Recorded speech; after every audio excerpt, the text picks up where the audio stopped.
കൃഷ്ണകുമാറിന് വേണ്ടിയൊക്കെ അണ്ണാമല എത്തിയിരുന്നു.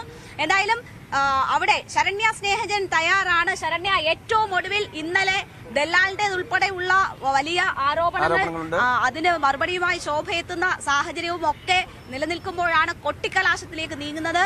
എന്തൊക്കെയാണ് അവിടെ നിന്നുമുള്ള വിവരങ്ങൾ? ഏറ്റവും അവസാന മണിക്കൂറുകളിൽ സ്ഥാനാർത്ഥികൾ എവിടെയാണ് ചെലവഴിക്കാൻ തീരുമാനിച്ചിട്ടുള്ളത്? വിവരങ്ങൾ എന്തൊക്കെയാണ്?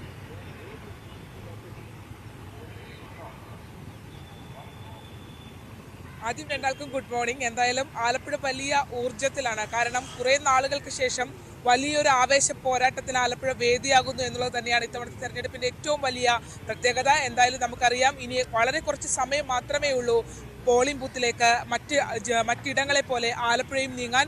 എന്തായാലും ഇവിടെ നേരത്തെ സൂചിപ്പിച്ചതുപോലെ തന്നെ അമിത്ഷാ ഉണ്ട് എന്നുള്ളതാണ് ഇന്ന് NDAയുടെ ഈ കലാശക്കൊട്ടിലേക്ക് കടക്കുന്നതിന് മുമ്പുള്ള അവസാന മണിക്കൂറുകളുടെ പ്രത്യേകത. ഇന്ന് അദ്ദേഹം കാർമൽ ഗ്രൗണ്ടിലെത്തി BJP പ്രവർത്തകരെ 11 മണിയോടുകൂടി അഭിസംബോധന ചെയ്യും. അതിനുശേഷം അദ്ദേഹം മടങ്ങിപ്പോവും. വൈകിട്ടത്തെ കലാശക്കൊട്ടിന് അദ്ദേഹം ഉണ്ടായിരിക്കില്ല. പക്ഷേ എങ്കിൽ പോലും അത്തരത്തിൽ പ്രവർത്തകരെ ഒരുമിച്ച് കൊണ്ടുവരാനും വലിയൊരു ആവേശമായി കലാശക്കൊട്ടിലേക്ക് പോകാനും ഒക്കെയുള്ള ഒരു തയ്യാറെടുപ്പ് ഈ അമിത്ഷായുടെ പരിപാടി ഇവിടെ നടക്കുന്നത് കൊണ്ട് തന്നെ അതിൽ ഒരു വലിയ ഒഴുക്ക് പ്രവർത്തകരുടേതായി ഉണ്ടാകുമെന്ന് തന്നെയാണ് നമുക്ക് കരുതാൻ കഴിയുക. എന്തായാലും നമുക്ക് ആദ്യഘട്ടം മുതൽ തന്നെ രേണുകയും ഇതിനും സൂചിപ്പിച്ചതുപോലെ തന്നെ ആദ്യഘട്ടം മുതൽ തന്നെ വളരെയധികം ട്വിസ്റ്റുകളുള്ള ഒരു മണ്ഡലമായിരുന്നു. സ്ഥാനാർത്ഥി നിർണയത്തിൽ തന്നെ കാലിലൊരു തരി എന്ന് പറഞ്ഞുകൊണ്ട് AM ആരിഫ് ആദ്യഘട്ടത്തിൽ LDFന് ഒരു സംശയവുമില്ലാതെ സ്ഥാനാർത്ഥി പ്രഖ്യാപനത്തിലേക്ക് പോവുകയും വലിയ രീതിയിൽ പ്രചരണവുമായി മുന്നോട്ട് പോകുമ്പോഴും ആരാണ് UDF സ്ഥാനാർത്ഥി എന്നുള്ളത് വലിയ സസ്പെൻസ് ആയിരുന്നു. ഒടുവിൽ ആലപ്പുഴക്കാരുടെ അല്ലെങ്കിൽ ആലപ്പുഴയിലെ കോൺഗ്രസ് പ്രവർത്തകർക്ക് വലിയ ആശ്വാസം നൽകിക്കൊണ്ട് ഒരുപക്ഷെ കോൺഗ്രസിന്റെ ആലപ്പുഴ നഗരവും ഒക്കെ അടങ്ങുന്ന ഭാഗത്ത് ഒരു തിരിച്ചുവരവ് തന്നെ പറയാം. KC വേണുഗോപാലിന്റെ മടങ്ങിവരവായിരുന്നു. ശോഭാ സുരേന്ദ്രൻ കൂടി വന്നതോടുകൂടി ഒരു തീപ്പൊരി ഇലക്ഷനിലേക്ക് ആലപ്പുഴ നീങ്ങുന്നു എന്നുള്ളതാണ്. ആദ്യഘട്ടത്തിൽ തന്നെ വാദപ്രതിവാദങ്ങൾ, കരിമണൽ അടക്കമുള്ള വിഷയങ്ങൾ, ആരോപണങ്ങൾ, പ്രത്യാരോപണങ്ങൾ. ഒരു ഘട്ടത്തിൽ ശോഭാ സുരേന്ദ്രനെതിരെ UDF സ്ഥാനാർത്ഥി KC വേണുഗോപാൽ മാനനഷ്ട കേസുമായി കോടതിയെ സമീപിക്കുന്നു. അതിന് പിന്നാലെ ഏറ്റവും ഒടുവിൽ നമുക്കറിയാം, നമ്മളോട് വെള്ളാപ്പള്ളി നടേശന്റെ വെളിപ്പെടുത്തൽ, അതായത് ഈ തെരഞ്ഞെടുപ്പിൽ SNDP എങ്ങനെ ചിന്തിക്കുന്നു എന്നുള്ള കാര്യങ്ങൾ അദ്ദേഹം പറയുന്നു.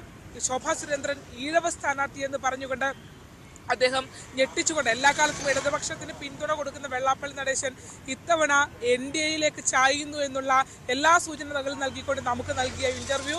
അതും കഴിഞ്ഞ് ഇപ്പോൾ വരികയാണെങ്കിൽ ദല്ലാൽ നന്ദകുമാറിന്റെ കഴിഞ്ഞ ദിവസത്തെ പത്രസമ്മേളനം, അതിനകത്ത് പറഞ്ഞ 10 ലക്ഷം രൂപയുടെ സ്ഥലമിടപാടുമായി ബന്ധപ്പെട്ട ശോഭയുമായുള്ള പ്രശ്നം, അതിന് മറുപടിയായി ശോഭ ആലപ്പുഴയിൽ നിന്ന് പൊട്ടിച്ച വെടി, അത് അവർ പറഞ്ഞത് ഒരു CPMന്റെ കണ്ണൂരിലെ ഏറ്റവും മുതിർന്ന നേതാവുമായി വന്ന BJPയിൽ ചേരുന്നതിന് വേണ്ടി മുതിർന്ന നേതാവിനെ കൊണ്ടുവരാൻ വന്ന ആ വരവാണ് ദല്ലാൽ നന്ദകുമാറും താനുമായുള്ള പരിചയത്തിലേക്ക് എത്തിയതെന്നും ആ നേതാവ് തൃശ്ശൂരിൽ രാമനിലയത്തിലും ഡൽഹിയിലും BJP നേതാക്കളുമായി കൂടിക്കാഴ്ച നടത്തി കമ്മ്യൂണിസ്റ്റ് നേതാവ്, അതായത് കണ്ണൂരിലെ സുപ്രധാനമായ സമുന്നതനായ കമ്മ്യൂണിസ്റ്റ് നേതാവ് എന്നാണ് ശോഭാ സുരേന്ദ്രൻ പറഞ്ഞത്. അങ്ങനെ CPM കോളങ്ങൾ, തനിക്കെതിരെയുള്ള പ്രചരണത്തിന് പിന്നിൽ CPM ആണെന്നും പരാജയ ഭീതിയാണെന്നും ഒക്കെയുള്ള തുറന്നടിക്കൽ, വാക്പോരുകൾ, എല്ലാത്തിനും ഒടുവിലാണ് ആലപ്പുഴ ഇപ്പോൾ കലാശക്കൊട്ടിലേക്ക് കടക്കാൻ പോകുന്നത്. ആലപ്പുഴ എന്തായാലും കഴിഞ്ഞ തവണകളിലെ പോലെ തന്നെയാണ് ഇത്തവണയും കലാശക്കൊട്ടിനുള്ള വേദി തീരുമാനിച്ചിരിക്കുന്നത്. ആലപ്പുഴ കളക്ടറേറ്റിനോട് ചേർന്നുള്ള ഭാഗങ്ങൾ, അതായത് സക്രിയ ബസാറും വട്ടപ്പള്ളിയും അടക്കമുള്ള ഭാഗങ്ങളാണ് ഇത്തവണ ഇടത് വലത് മുന്നണികൾ പതിവ് പോലെ തന്നെ കലാശക്കൊട്ടിലേക്ക്.